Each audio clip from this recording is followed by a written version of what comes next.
집에 빚이 있다 보니까 좀 뭐 빨간 딱지라고 하죠. 사채업자 뭐 이런 분들 진짜요? 네, 문 두드리고 나오라고 하고 그래서 방에 문 잠그고 울었던 적이 있거든요. 근데 아이고. 울다가 그냥 노트에 딱 두 문장을 썼어요. 네. 그 문장 중 하나가 장애물도 넘어본 사람이 더 잘 넘는다라는 문장을 썼어요. 그때 좀 크게 느꼈어요. 아, 이게 군 생활로는 이 가난을 벗어날 수 없겠다. 결국에 뭐 본인의 일을 해야 된다. 이게 책 나오기 1년 전에 서점에 가서 그냥 다른 책 하나 들고 이렇게 사진을 찍고 그리고 실제로 올해 2월에 베스트셀러 작가가 됐고 네. 요걸 이제 진짜 제 책 들고 요 같은 구도로 실제로 찍었습니다. 와, 대박이다. 그래서 내가 오늘 해야 할 일 중에서 어떤 것이 중요한지를 체크하게 돼요. 목표를 이룰 수밖에 없어요.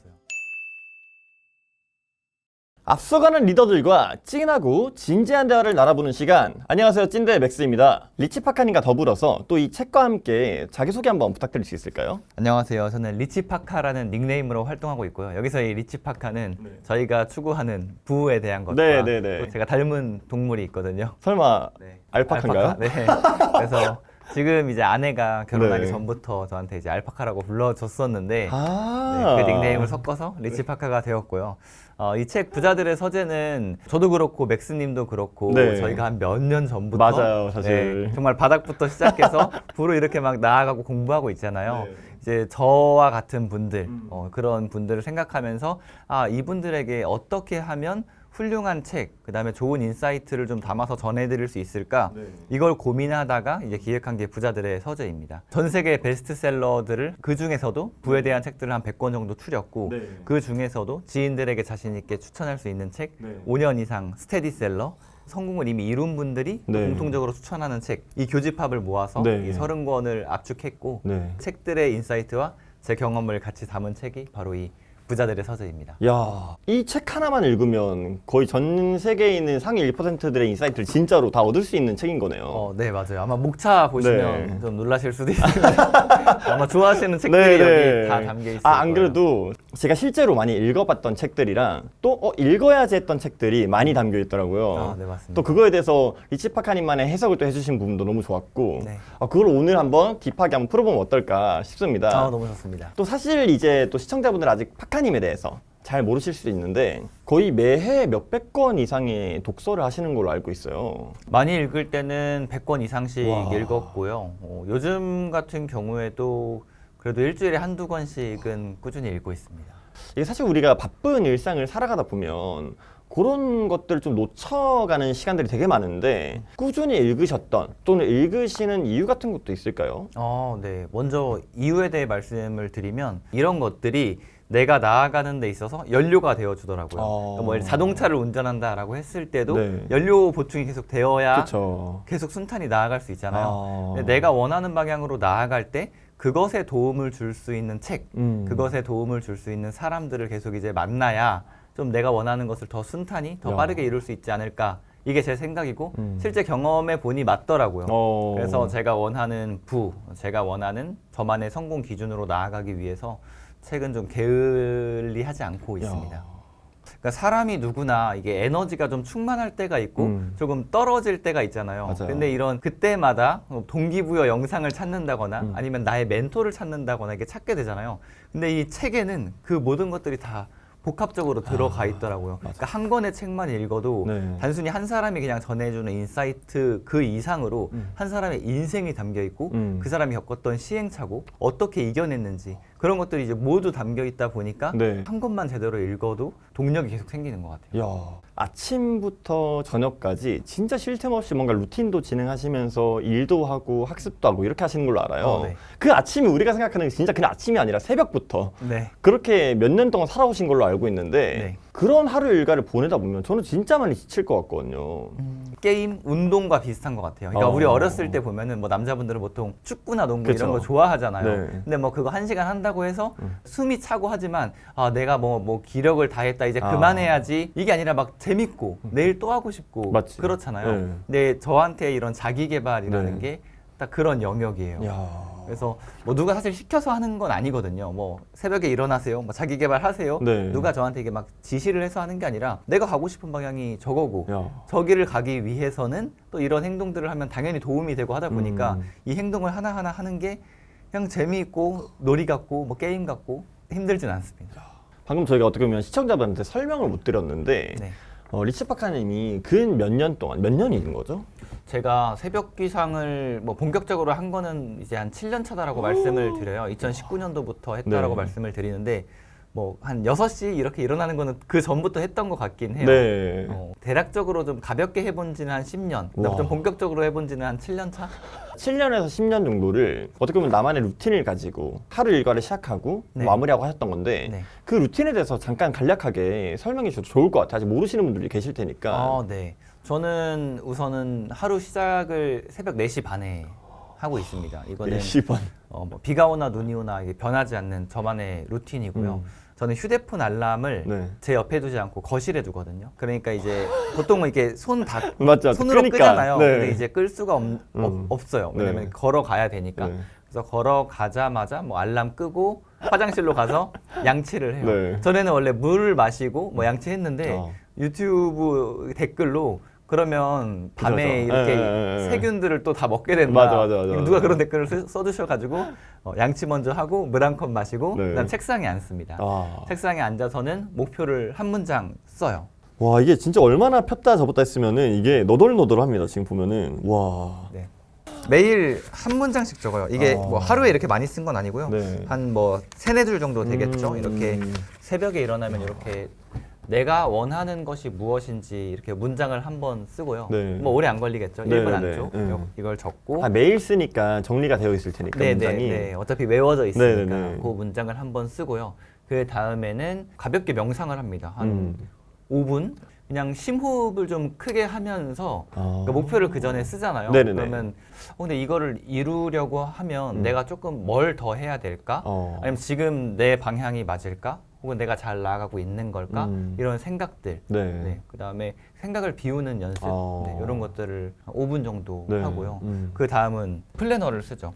플래너를 쓰는 이유는 제가 들었던 명언 중에서 생각하는 대로 살지 않으면 사는 대로 생각하게 그쵸, 된다라고 그쵸. 하더라고요. 네. 실제로 저도 그랬었고요. 그래서 오늘 하루에 이제 무엇을 할지 여기 플래너에 이렇게 적는 거예요. 아까 뭐 저희 인터뷰하기 전에 업무 리스트 쓰신다고 네, 했잖아요. 맞아. 업무 리스트 쓰시듯이 저도 제 삶의 리스트, 오늘은 무엇을 할 것인가? 예를 들어서 오늘 오후에 여기 이제 부자 친구들 인터뷰를 한다. 뭐 이런 적혀 있나요? 네, 여기 요것도 이제 방금 목표를 쓰듯이 네. 이렇게 뭐 플래너도 지금 2021년 정도부터 썼고 직접 만든 거는 2022년부터 썼으니까 뭐 한 1000일 이상 한 번도 안 빠지고 이렇게 쓰고 있어요. 그래서 하루 할 일, 감사일기, 확언 이렇게 문장을 씁니다. 이렇게 하면은 이것도 한 10분 정도 걸리는데 그렇게 하면 한 새벽 5시가 됩니다. 네, 딱 30분 정도 그 정도 네, 루틴을 하고 30분 저만의 이제 새벽 루틴이 있는 거죠. 그러고 나서는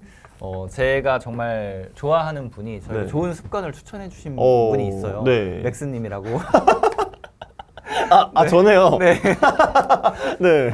저희가 한 3년 전일까요? 맞아요. 저희가 이제 술 한잔을 하면서 처음 뵙고. 네, 어떤 습관을 서로 갖고 있냐 뭐 이런 맞아요. 건전한 얘기를 했었는데 그 당시 새벽에 러닝을 한다고 하셨어요. 맞아. 뭐 10km씩 달린다고 하셔가지고 거기서 자극을 받고 나도 한번 해봐야겠다라고 해서 그 다음 날 제가 바로 뛰고 카톡 드렸었거든요. 네, 맞아요. 저 뛰었습니다. 맞아요. 그때 추운 날이었는데. 네, 그게 벌써 한 3년 된 것 같아요. 그래서 그 뒤로 한 번도 안 빠지고 계속 뛰신 거예요? 뭐 빠지는 날도 있었어요. 가끔 있을 수 날도 있었지만. 있고, 근데 그래도 꾸준히 계속 뛰고 있습니다. 새벽 5시부터 한 20분 정도 뛰고 그다음에 뭐 씻고 하면은 한 5시 한 40분 정도 되더라고요. 진짜 건전한 하루 루틴이다. 네. 그때부터는 책 읽습니다. 책 읽고 또 때로는 그냥 연습장 하나 펴서 이제 요즘은 사업에 대한 고민이 많으니까 뭐 어떻게 하면 더 이거를 잘 해낼 수 있을 것인가 뭐 이런 그냥 끄적임, 사색 이런 것들을 한 7시까지 이렇게 하는 게 제 진짜요? 네. 그래서 새벽 4시 반부터 7시까지는 이 고정된 루틴으로 늘 하루를 시작합니다. 이게 새벽에 하는 게 되게 좋은 게 저녁은 변수가 있잖아요. 그렇죠. 뭐 친구 뭐 그치, 누구 생일 약속이 파티나 맞아. 아니면은 뭐 회식이라든가 뭐 다양한 변수가 있는데 새벽은 변수가 없어요. 사람이라는 게 이게 꾸준하기가 진짜 쉽지 않잖아요. 재능이라는 영역이 있다면 뭔가 일을 잘하고 어떤 능력이 특출난 것도 재능이지만 꾸준히 뭔가를 해내는 것도 엄청나게 큰 재능이자 축복이다. 네. 라는 생각이 사실 근 몇 년 동안 드는데 그런 재능을 또 타고나신 건가 하는 생각도 들어요. 저도 이 꾸준함이 장점이라고는 생각했지만 네. 재능이라고는 생각 못했는데 요 근래 그런 주변에서 그런 말들을 많이 해주시더라고요. 네. 꾸준함도 재능이라고. 그쵸. 제가 군 생활을 조금 오래 한 덕도 크다고 생각해요. 그래서 군 생활을 했던 것에도 되게 감사함을 느끼거든요. 군인들은 되게 꾸준히 뭔가 착실히 그쵸, 해야 그쵸. 되는 것들에 대한 그런 게 이제 디폴트 값이잖아요. 그 군 생활을 제가 이제 거의 한 8년 전 가까이 했으니까 잘하건 못하건 주어진 바는 좀 성실하게 도전해야 된다. 네. 이런 것들이 쌓였던 것 같아요. 방금 이제 군 생활에 대해서 또 말씀을 해주셨는데 지금 8년이라고 하셨어요. 저는 네, 7년 9개월 했습니다. 아, 7년 9개월. 뭐 네. 부사관이셨던 건가요? 아, 장교. 장교. 육군 장교. 야. 네. 그러다가 갑자기 전역을 왜 하셨는지가 궁금하긴 해요. 전에도 이제 전역에 대한 생각은 막연히 있었어요. 결정적이었던 계기가 좀 한 번 있긴 해요. 제가 군 생활을 하면서 집안 상황이 좀 이제 안 좋았었거든요. 그러니까 집에 이제 빚도 있고 네. 이렇게 하다 보니까 경제적으로 되게 어려웠던 거죠. 그런 상황을 계속 이제 지내고 있었는데 한 번 저한테 이제 고소장이 날아와요. 집안의 부채 빚으로 인한 고소장이 날라왔는데 그때 이제 그거를 딱 받고 나서 되게 많이 놀랐어요. 그 당시에 이제 이걸 어떻게 할까 알아보니까 결국 변호사를 선임해야 되더라고요. 근데 변호사 선임 비용이 그렇죠. 400만 원이었어요. 그때가 400만 원이라는 돈이면 한 4-5달 정도는 모아야 되는 돈이었고 심지어 그 한 5개월 전에 제가 집에 빚 문제를 좀 해결하느라 적금을 이미 한번 깬 상황이었거든요. 그게 그 사업에 있는 걸 한 번 더 깨니까 막 막막하고 뭐 어떻게 해야 될까. 내가 군 생활은 남들이 볼 땐 되게 안정적이라고 하고 군 생활만 해도 뭐 먹고 사는데 지장 없다라고 하는데 저는 그게 아닌 거예요. 그때 좀 크게 느꼈어요. 아, 이게 군 생활로는 이 가난을 벗어날 수 없겠다. 결국에 뭐 본인의 일을 해야 된다. 아니 뭐 사업을 하거나 투자를 하거나 이제 뭔가를 해야 좀 불어 올라설 수 있다. 이런 그냥 어렴풋한 그런 네. 이제 정보를 얻었고 아, 그치. 그러면 나는 나가서 나의 일을 해야겠다.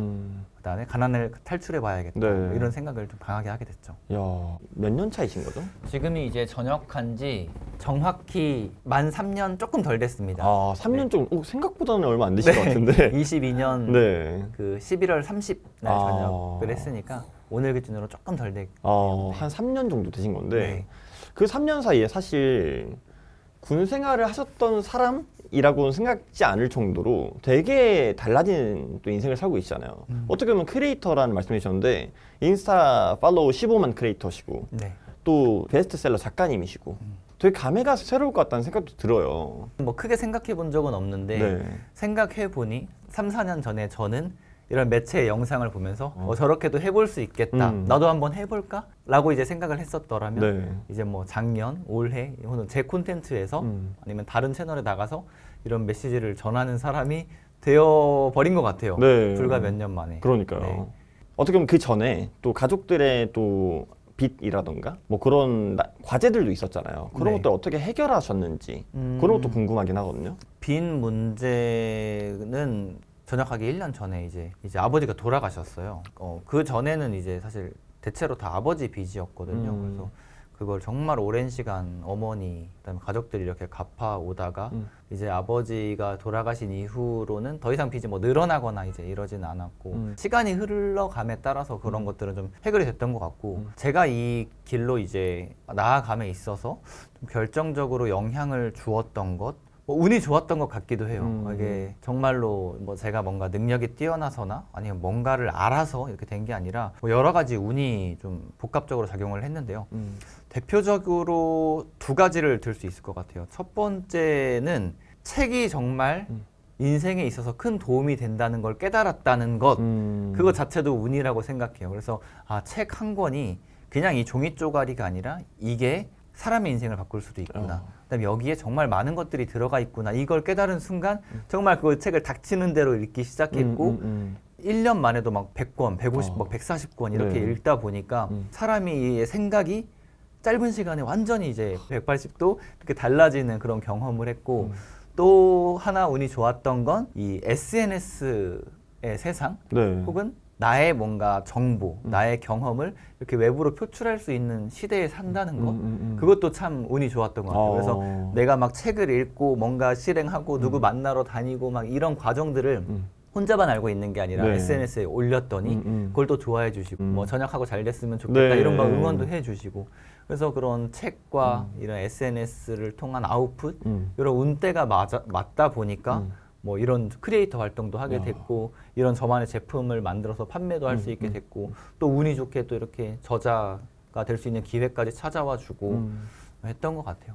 그래서 뭐 책과 시대가 준 운이 결정적이었던 것 같아요. 생각해보니까 파카님이 SNS에서 개인 브랜딩을 시작하셨던 시점이 전역하기 전이셨어요. 생각해보니까. 맞아요. 맞죠. 네. 전역하기 전에 먼저 시작하셔가지고 어느 정도 일정 수준 이상의 팔로워를 만드시고 그 뒤에 전역 시점이 다가와서 전역을 하셨던 걸로 기억이 나거든요. 준비가 안 되면 내가 나중에 무리수나 악수를 줄 수 있겠다라고 생각을 했어요. 왜냐면은 2022년 11월 기준으로 전역을 하는데 그럼 12월부터는 사실 월급이 없잖아요. 그렇죠. 일단 전역하고 그 다음 뭐 생각해보자.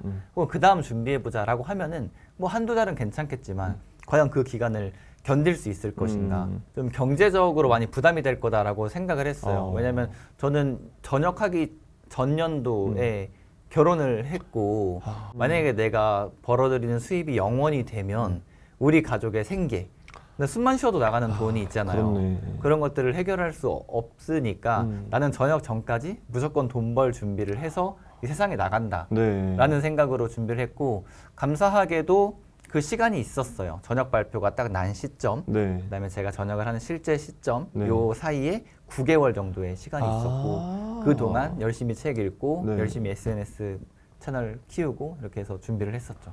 그 과정에서 나만의 뭔가 고민도 있었겠지만 주변에서의 뭔가 말림이라던가 부정적으로 얘기하고 이런 것도 분명히 많았을 것 같거든요. 많았어요. 특히나 가장 가까웠던 와이프분도 그런 게 있었지 않았을까 하는 생각이 드는데 먼저 만류에 대한 얘기를 해보면 되게 많았어요. 뭐 일단 가장 가까운 어머니부터 안정적인 게 최고다. 뭐 요즘 밖에 취업하기 어렵더라. 그러니까 저를 걱정해 주셔서 하는 말씀이셨고 이제 뭐 동료 선후배 분들도 그때는 코로나 굉장히 심각했어요. 그렇네. 요즘 코로나 때문에 취업이 더 어렵다더라. 너가 지금까지 그래도 군 생활 나쁘지 않게 착실하게 했는데 왜 그거를 굳이 너 발로 차서 나가냐.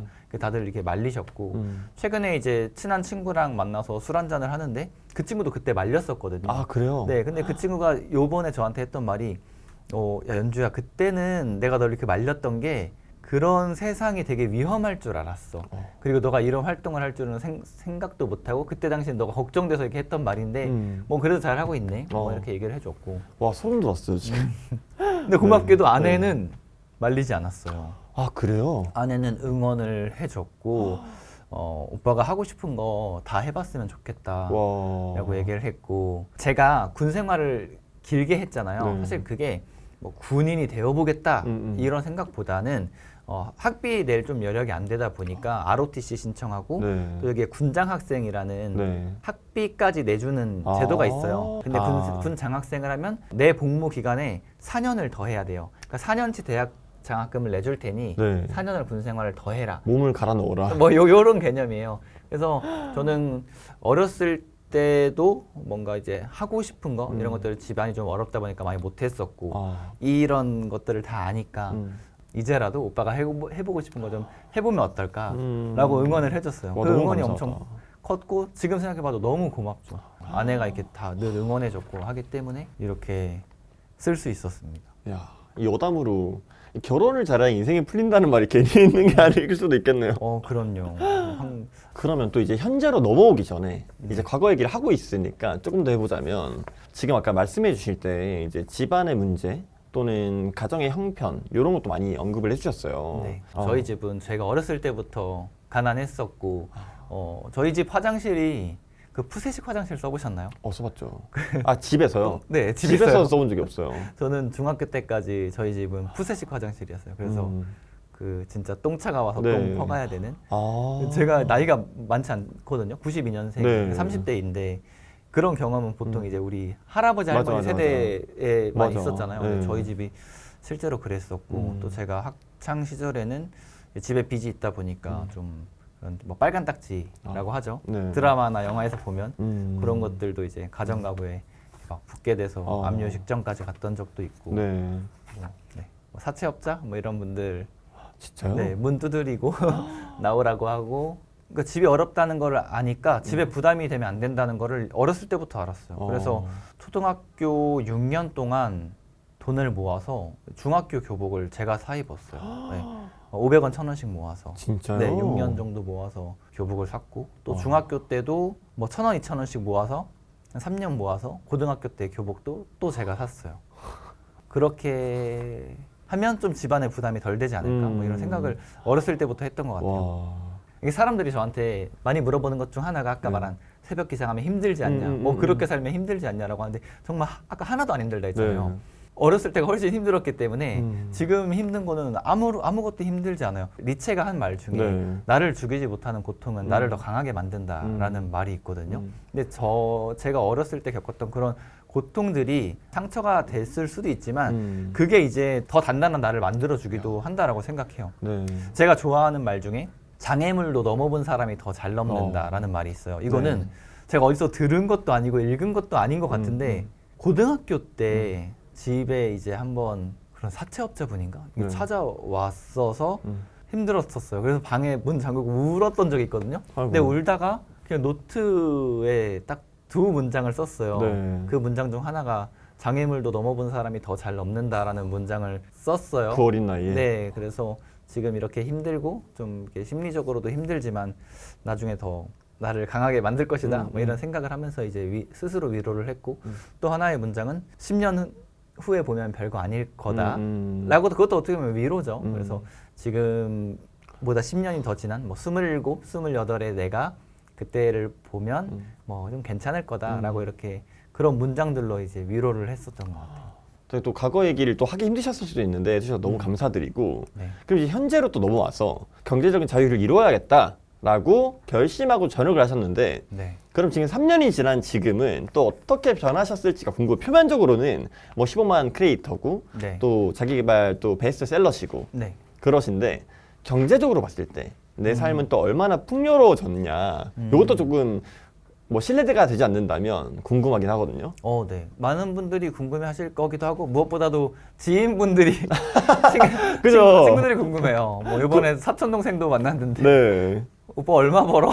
이렇게 막 직접 물어보기도 하고. 직접적으로 물어보는군요. 네. 뭐 그냥 솔직하게 그냥 가감 없이 말씀드리면 네. 뭐 아직 부자는 당연히 아니라고 생각을 해요. 부자로 가기 위해서 그냥 열심히 노력하듯 한 3년 전역한 지 한 3년 차 된 그런 사람이고 네. 근데 이제 수익적으로는 군 생활할 때 이제 벌던 것보다는 확실히 굉장히 많이 늘어나기는 했어요. 왜냐면은 제가 그 인스타그램 계정 혹은 유튜브 채널 이런 계정들이 조금씩 커짐에 따라서 그 광고 비용을 받아서 하는 그런 광고도 있을 거고 그리고 저 같은 경우에 제 제품들을 네. 만들어서 판매를 하다 보니까 광고비를 어떻게 보면 없이 판매하는 네. 거죠. 내 채널에서 내가 이렇게 홍보를 네. 하다 보니까 그런 뭐 제품 판매도 있을 수 있고 또 SNS를 배우고 싶어하는 분들이 있어서 그분들에 대한 교육으로 이제 교육비를 받기도 했고 이제는 개인이 아니라 회사 단위에서 요청을 주시기도 하더라고요. 네. 그래서 본인들 채널을 좀 이렇게 대신 기획해 줄 수 있냐, 운영해 줄 수 있냐라고 해서 최근에는 회사들 것도 네. 맡고 있어요. 이건 제가 막 진짜요? 외부적으로 막 이렇게 드러나는 건 아닌데 네. 그래서 뭐 이런 돈들 그다음에 뭐 작가 활동이나 네. 뭐 제가 만들어 놓은 상품들로부터 들어오는 이런 돈들 그러니까 이런 돈들을 합치면 1000만 원 이상은 된다. 또 이게 많을 때 편차가 크더라고요.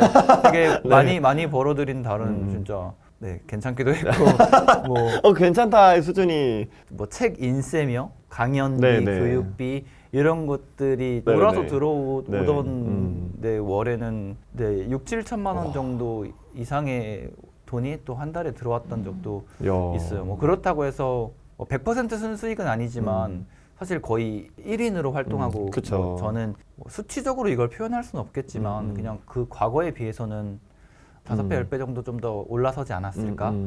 그리고 지금은 이제 아내도 제 일을 함께 하고 있고 또 프리랜서 분들도 한 적을 때는 3분, 많을 때는 뭐 5분 이렇게까지 함께 하고 있으니까 네. 이제는 또 1인에서 저도 이거를 좀 더 사업적으로 키우기 위해서 네. 많이 노력을 하고 있죠. 야.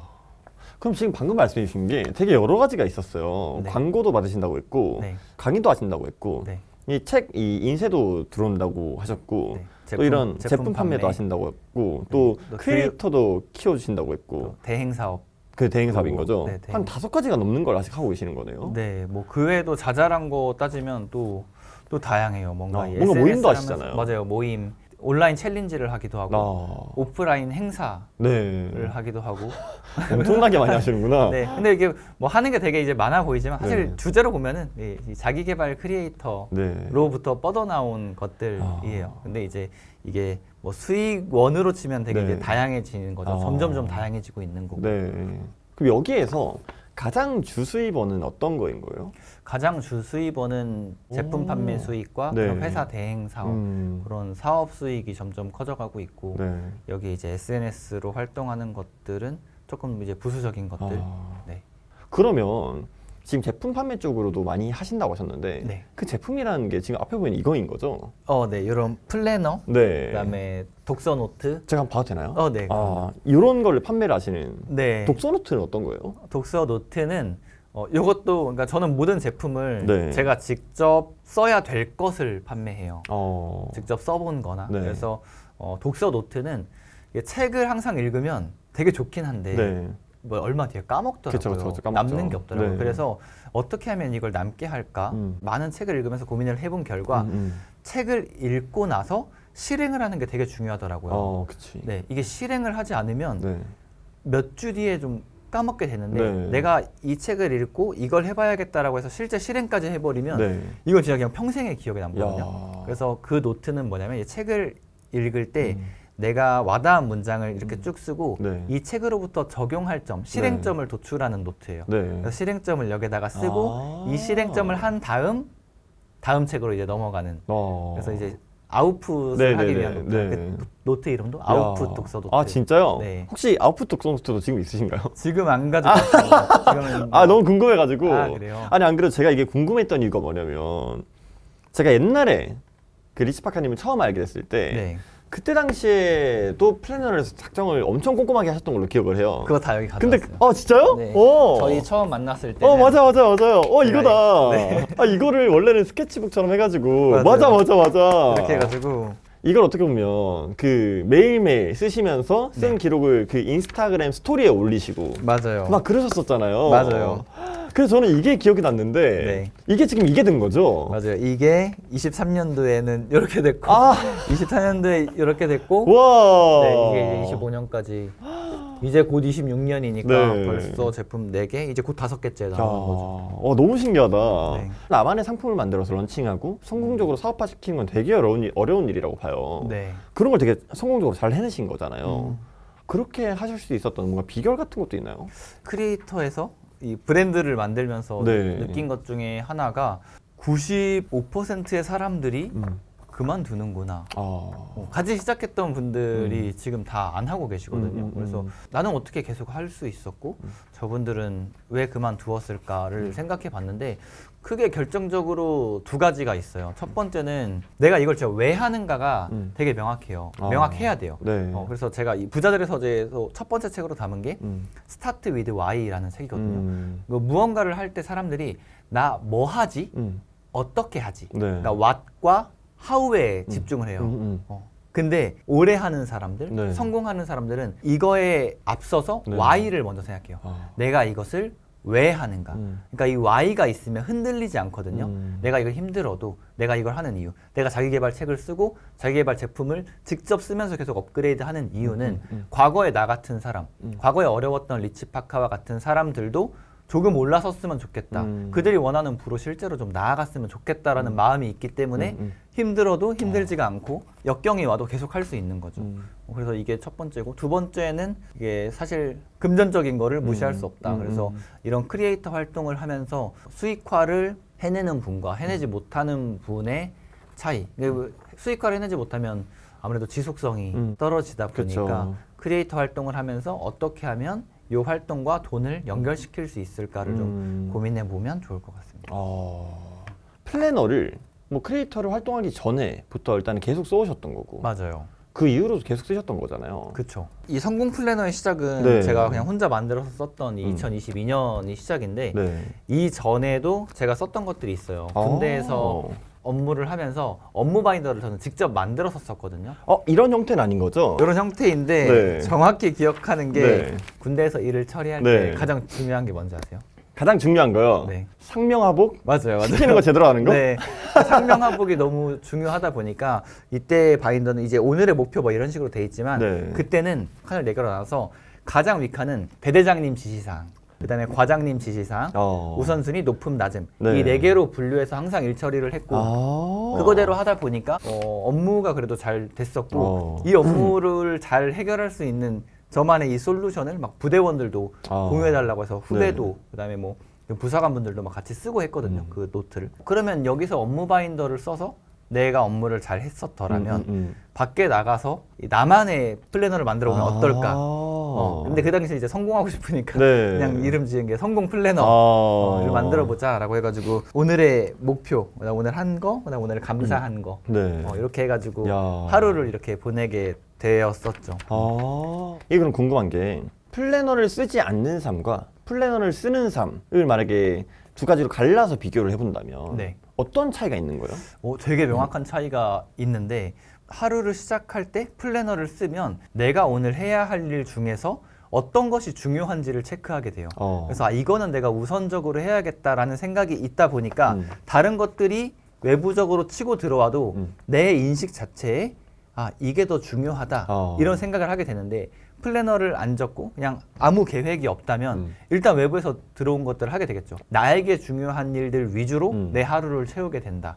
그것이 우선순위가 된다. 이게 가장 큰 차이인 것 같아요. 또 하나는 플래너를 쓰면 목표를 이룰 수밖에 없어요. 플래너의 가장 큰 힘이 뭐냐면 목표를 정하고 이걸 계획으로 이제 쪼개주는 거거든요. 네. 플래너에 쓰는 게 이제 뭐 올해 목표, 그다음 이번 달 목표, 이번 주 목표, 뭐 오늘 할 일까지 나아가는 게 이제 플래너잖아요. 네. 그렇다 보니까 사실 역순으로 생각을 해보면 내가 이거를 일일 단위만 차곡차곡 잘 해내면 주 단위 목표가 이루어지고 네. 주 단위가 또 4번 정도 쌓이면 한 달 목표가 이루어지고 한 달 목표가 12번 쌓이면 또 1년 목표가 이루어지는 거거든요. 그래서 플래너만 빼놓지 않고 잘 써도 내가 원하는 거를 이루는 것 혹은 그 근사치에 가는 것이 저는 어렵지 않다라고 생각합니다. 근데 이게 플래너를 처음 쓰는 분들 입장에서는 네.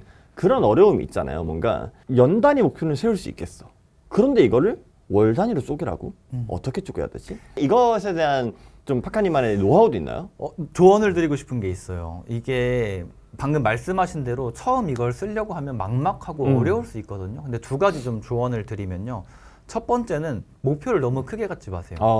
작은 것부터 이렇게 이뤄가는 네. 맛을 보시다 보면은 이게 재밌는 거구나, 실제로 되는 거구나 네. 이렇게 성취감을 느끼실 텐데 처음에 막 너무 이렇게 무리하게 잡다 보니까 그 재미를 느끼지 못하는 거죠. 두 번째 팁은 그 목표를 수치화하라는 거예요.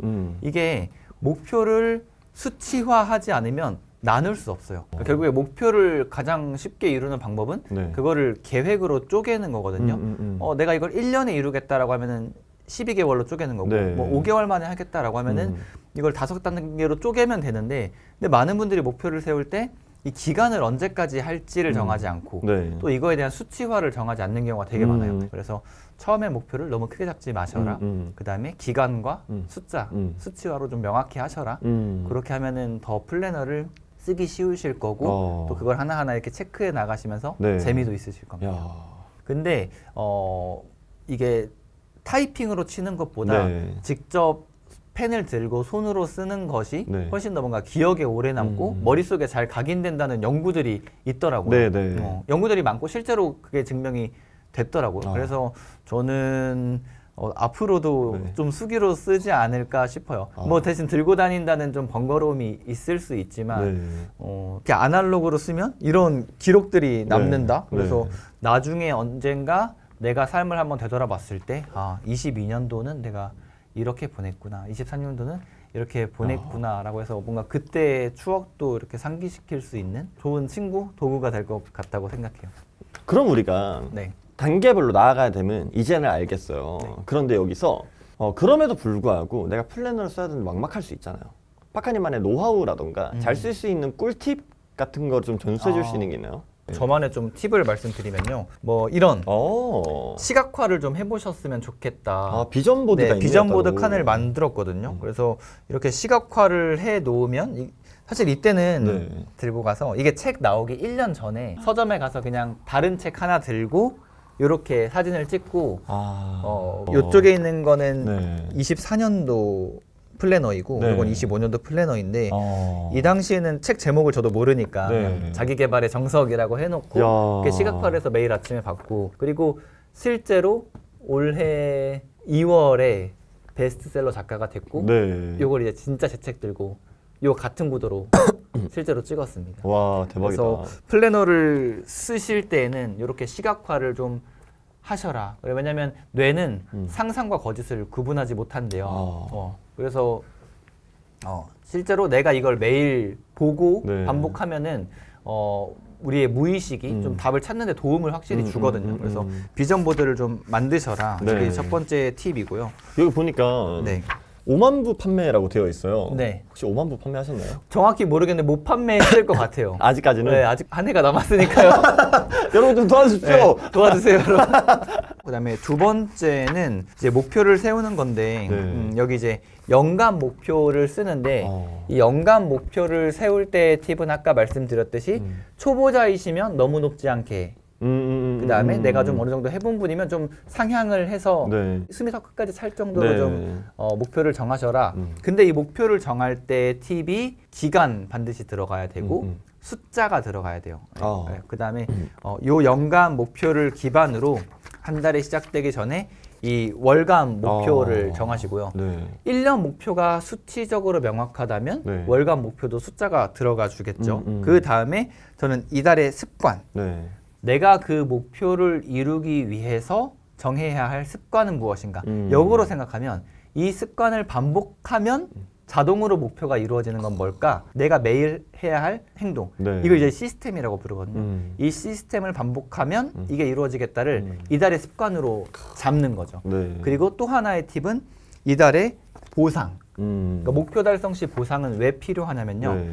사람들이 이제 쇼츠 보면 되게 재밌잖아요. 그쵸. 그게 사실 도파민이 터져서 그쵸. 재미있는 거예요. 네. 근데 자기 개발과 성공은 도파민이 막 그 게임이나 이런 쇼츠처럼 터지지 않잖아요. 느리게 터지죠. 그렇죠. 느리게 네. 터지죠. 그거를 중간중간 도파민을 줄 수 있는 게 보상이에요.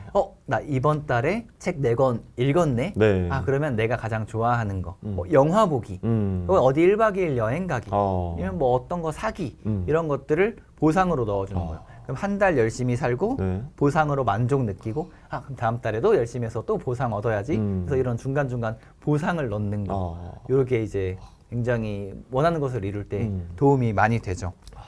끝으로는 회고를 하셨으면 좋겠어요. 회고. 저는 이제 한 달이 지날 때마다 이달의 성과, 이달의 반성, 네. 그다음에 이달의 느낀 점을 적어요. 그러니까 한 달을 되돌아보면서 그러니까 매월 말일에 적는 거죠. 매월 말일에 내가 이번 한 달은 어떻게 살았을까?